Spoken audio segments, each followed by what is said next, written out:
Il existe des vérités que tout le monde ne peut pas voir. Des vérités qui, lorsqu'elles apparaissent à certains esprits, bouleversent leur rapport au monde et les condamnent presque inévitablement à une vie de solitude. Car voir plus loin, voir plus profond, c'est porter un poids que les autres n'ont pas à supporter. Imagine-toi dans une pièce remplie de gens. Chacun rit, bavarde, se satisfait des illusions qui rendent l'existence plus légère. Mais toi, tu vois derrière le rideau. Tu comprends que leurs certitudes ne sont que des façades, que leur joie est souvent une protection fragile contre le vide. Tu décèles, dans un sourire, la trace d'une peur, dans un discours enflammé, la marque de l'insécurité. Dans une tradition respectée, le poids d'une hypocrisie. Tu portes ce regard comme une torche allumée dans une caverne. Mais cette lumière n'apporte pas seulement de la clarté. Elle aveugle, elle dérange, elle effraie. Carl Gustav Jung l'avait parfaitement compris. La vue élargie n'est pas un cadeau gratuit, c'est une charge. Celui qui voit ce que les autres ne voient pas devient étranger, parfois même ennemi. Car l'humanité préfère les illusions rassurantes aux vérités qui dérangent. Regarde l'histoire. Socrate, condamné à boire, la ciguë parce qu'il refusait d'arrêter de questionner les dogmes de son époque. Giordano Bruno, brûlé vif pour avoir osé dire que l'univers était infini. Galilée, contraint d'abjurer ses découvertes pour ne pas finir pareil. Le schéma est immuable. La société persécute ceux qui osent lui tendre un miroir trop fidèle. Et si tu crois que cela n'appartient qu'au passé, détrompe-toi. Aujourd'hui encore, ceux qui osent voir les structures cachées derrière nos politiques, nos économies, nos systèmes sociaux, sont ridiculisés, marginalisés, traités de fous ou de complotistes. Pas parce qu'ils ont tort, mais parce que leurs paroles dérangent l'ordre établi. Mais le danger de cette vision ne vient pas uniquement de l'extérieur. Il est aussi intérieur. Car voir trop tôt, voir trop fort, crée une rupture avec le reste du monde. Tes conversations deviennent fades. Les banalités quotidiennes te paraissent insupportables. Tu souris poliment, mais au fond de toi, tu sais que tu ne peux pas partager ce que tu vois sans heurter. Alors, tu t'isoles, non pas parce que tu veux fuir les autres, mais parce que leur univers semble minuscule comparé au tien. Leur réalité sonne creuse à tes oreilles, et peu à peu, tu ressens une déchirure. Tu appartiens à une espèce différente, condamnée à marcher seule. Et c'est là qu'un autre danger apparaît, l'orgueil spirituel. Tu commences à croire que ta lucidité fait de toi quelqu'un de supérieur. Tu regardes les autres comme des enfants qui jouent dans l'obscurité, incapables de supporter la lumière. Tu penses que ta différence est une preuve de grandeur. Mais cette illusion est un piège aussi toxique que l'ignorance. Car l'orgueil n'élève pas, il enferme. De l'autre côté du spectre, si l'orgueil ne te prend pas, c'est le désespoir qui s'installe. Le sentiment que tu es seul à porter une charge que personne ne peut comprendre. Le poids de savoir que tu vois trop pour être heureux parmi les aveugles, mais pas assez pour échapper à la condition humaine. Voilà le dilemme de celui qui voit plus loin. Osciller entre une solitude arrogante et une solitude désespérée. Deux abîmes qui menacent de l'engloutir. Et pourtant, Jung nous rappelait que cette vision n'est pas un châtiment, mais une mission. Car voir ce que les autres ne voient pas ne t'est pas donné pour que tu te retires du monde, mais pour que tu trouves une manière d'incarner cette vision. Pas en l'imposant brutalement, mais en l'exprimant avec subtilité, patience et humilité. Le rôle de celui qui voit n'est pas de crier ses vérités sur les places publiques, mais de les vivre, de les incarner, de devenir un exemple vivant. Ce n'est pas en forçant les autres à regarder la lumière qu'ils apprendront à la supporter. C'est en laissant la lumière transformer ton être que, petit à petit, D'autres oseront s'en approcher. Mais ce chemin est rude. Il demande une discipline intérieure de fer. Car si tu ne trouves pas un équilibre solide, cette lucidité peut te briser. Elle peut t'amener à haïr les autres pour leur ignorance. Elle peut t'amener à haïr la vie pour son injustice. Elle peut t'amener à haïr ton propre don. Tu dois donc apprendre à marcher entre deux mondes. Le tien, où la vérité nue brûle et déchire, et celui des autres, où l'illusion adoucit et rassure. Tu dois accepter de jouer le jeu de la société tout en gardant ton regard tourné vers une profondeur que peu atteindront jamais. C'est cela, la tragédie et la grandeur de celui qui voit trop. Il vit à la frontière. Trop conscient pour être heureux dans l'ignorance. Trop lié aux hommes pour s'échapper complètement de leur monde. Et à ce stade, une question s'impose. Que fais-tu de ce fardeau? Est-ce que tu laisses ta lucidité te consumer? Ou est-ce que tu en fais une arme, une force, une voie vers une sagesse plus grande? Car ce n'est pas seulement une malédiction, c'est une initiation. Une invitation à dépasser la douleur de la solitude pour entrer dans un autre type de puissance.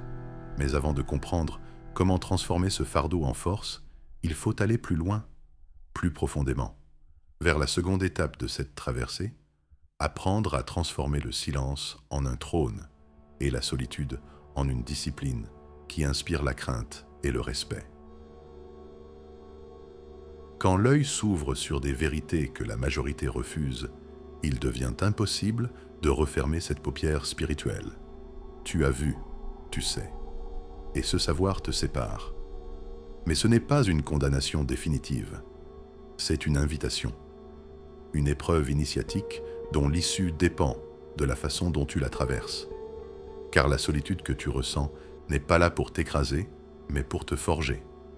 Elle n'est pas un tombeau, mais une matrice. L'histoire des grands esprits nous l'enseigne. Tout visionnaire a connu l'exil intérieur avant de trouver sa place dans le monde.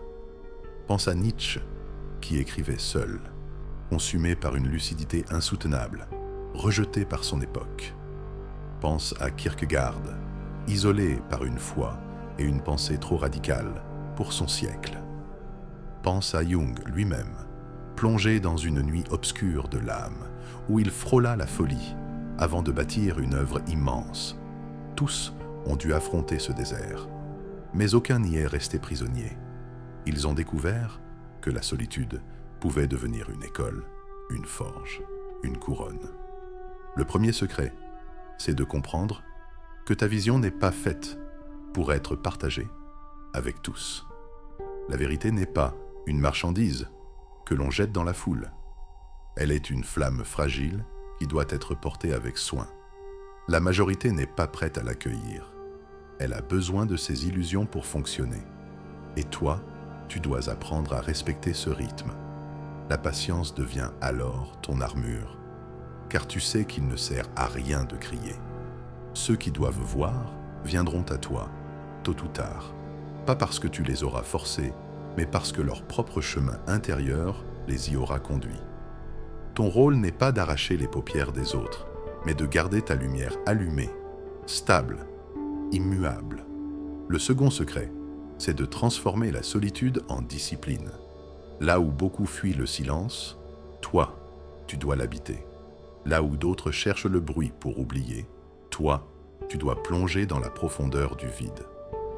Car c'est dans ce vide que se révèle ta vraie force. Médite, écris, crée, explore. Utilise cette différence comme une source d'énergie brute. Là où les autres se noient dans le divertissement, toi, tu bâtis une citadelle intérieure. Et peu à peu, ta solitude cesse d'être un exil. Elle devient un trône. Mais attention, cette ascension n'est pas une fuite. Le danger serait de t'enfermer dans une tour d'ivoire, convaincu que tu n'as plus rien à voir avec les autres. Tu dois au contraire descendre dans l'arène, non pour te mêler aux illusions, mais pour incarner une autre manière d'être. Ta lumière doit se traduire en actes, en attitude, en choix. car c'est ainsi que tu inspires. Pas par des discours, pas par des proclamations, mais par ton existence elle-même. Ceux qui te voient vivre ressentent que tu portes quelque chose d'autre. Ils ne comprennent pas forcément quoi, mais ils perçoivent une profondeur, une stabilité, une intensité qui les interpelle. Et certains, petit à petit, se mettront eux aussi en marche. Voilà le véritable pouvoir de celui qui voit trop. Non pas convaincre, mais rayonner. Non pas enseigner de force, mais incarner en silence.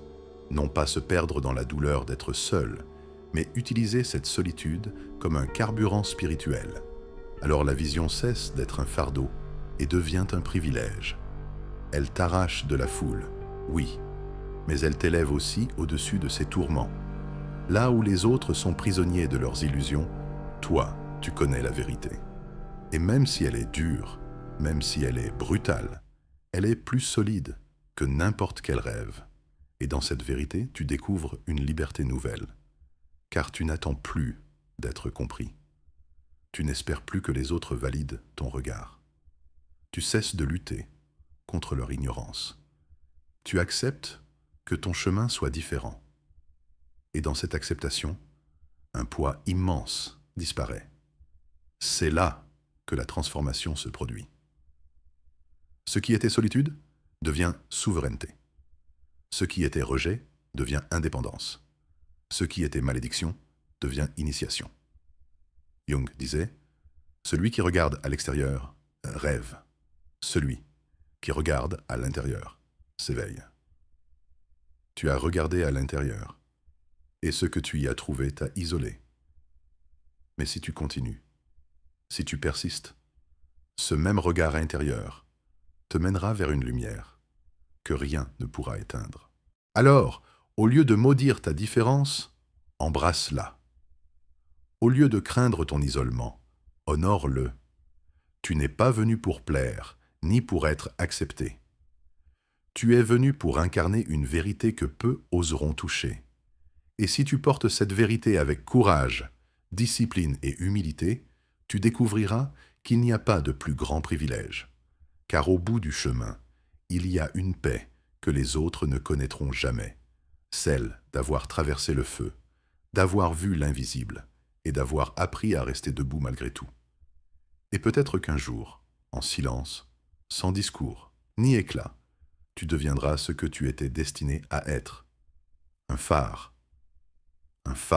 dans la tempête. Non pour tous, mais pour ceux qui cherchent. Non pour la foule, mais pour les âmes prêtes. Et c'est ainsi que ton fardeau deviendra ta couronne.